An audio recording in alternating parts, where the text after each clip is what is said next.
What's up, guys? So, this lawyer, Brian Laundrie's lawyer, pisses me off. That's what he does. He pisses me off. He's not a good lawyer. He's a joke, in my opinion. And some of the crap he says, he needs to just quit doing what he's doing and not ever take a case ever again if this is how he's going to treat people. So, from what I've heard, because I've only watched one interview, and I'm going to let you guys listen to that here in a minute. This interview that I'm going to let you listen to, he's talking to a woman from Prime News Nation. And from what I hear is when he talks to the guy interviews, he's calm and patient with them. But when he's talking to this woman interview, he is a straight asshole. That's the only way to look at it. This guy is a... Yeah. So let me let you guys listen to it. Here we go. A representative from the FBI being present, and you still have these nonsensical people putting forth ideas that certain items were planted. You've called that hogwash. You've called the suggestion. This guy will just not shut up for long enough for her to say something. He has to keep talking over her to prove that he's a man or something. I don't know. It's just stupid. Suggestion that items were planted were hogwash. Why is that? I'm sorry, we were speaking over one another. Yes, of course. You have suggested that any claims that the Laundrie's planted items in the reserve is hogwash. Why? Monty, I thought I was very clear in just explaining to you why. If you've got the FBI, the local PD, an independent news reporter, all there at the same time seeing the same thing, you've got quote-unquote surveillance of the Laundries 24/7 by protesters and people of the press. When did you think these items were planted? And do you really think the Laundries had skeletal remains of their son, in a plastic bag and brought them to the preserve? Okay, this guy, he makes sense here, even though I think he's a douchebag. He does make sense here. When did they have time to plant evidence? But I'll get to that at the end of the video. We'll get to that. Because, yeah, we'll get to that. They did have time, but not during this time. But we'll talk about that at the end. You realize how ludicrous that is? How aggravating, how maddening it is to even hear those things? And the fact that it's being put out there by the press as well? That's where my level of frustration and anger is coming from. Maybe somebody with a platform should step up and say, hey, knock it off. This is just silly. So if I'm the only one who has to say that this is hogwash because I didn't want to say the word bullshit, then I'm going to say it. It's bullshit.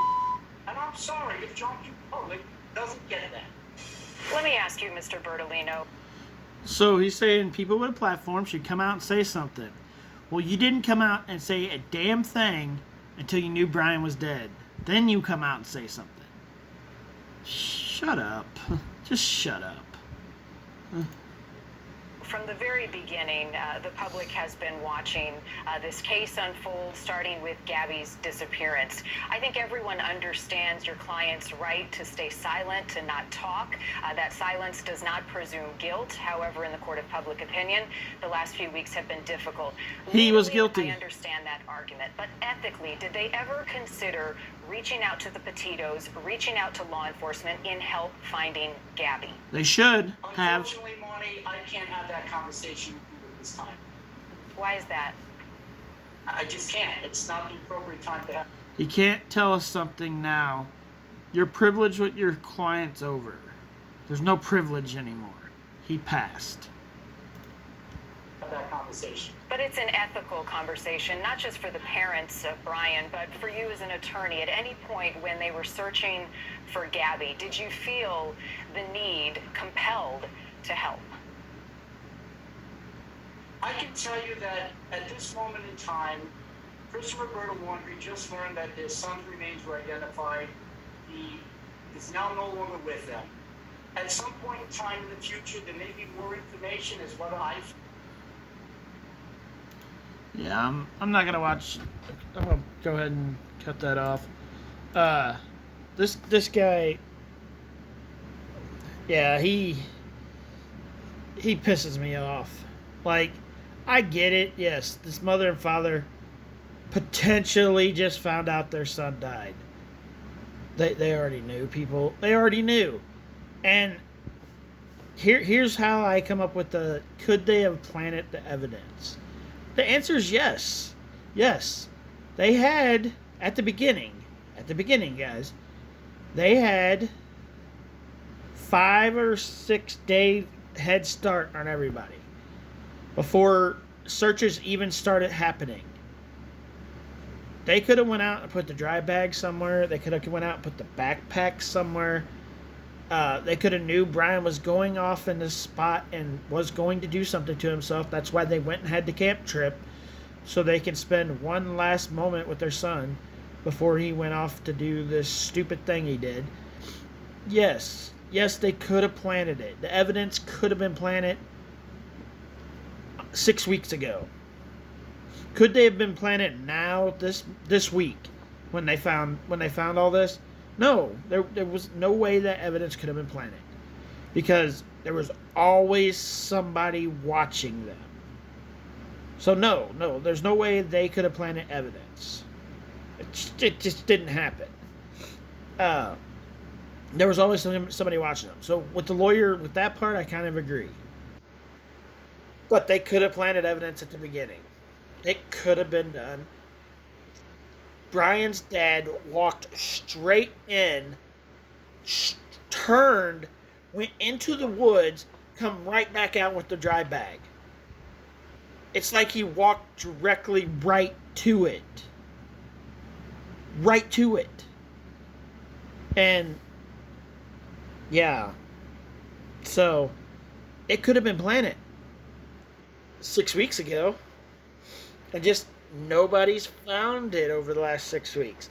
I believe that the reason the Laundries didn't try to help is the hopes that the animals and different things in this park, in the swamp area, would make every part of their son disappear. Like, it would be gone. There would be nothing left of him for anybody to find. And apparently it got pretty close to that. Like, if they would have waited another week and a half, 2 weeks from now, to say something, come out and potentially show evidence, there might not have been no more ways to find Brian. Like, Brian may have never been found in this preserve if we would have waited a couple more weeks. Because the animals may have got rid of all the evidence. I think that was part of the reason the Laundries didn't say anything for 6 weeks. The hope, because they knew what their son was going out there to do. They knew that. And they were hoping that in that 6 weeks' time, there'd be no way to find any of his body parts. Because of animals, bugs, the water, all that. And to me, was there even water there? Because he went into those woods and he come back out of those woods with no mud on his shoes.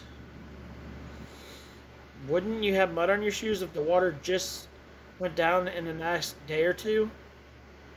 Just my opinion. What's yours? Comment below and let me know.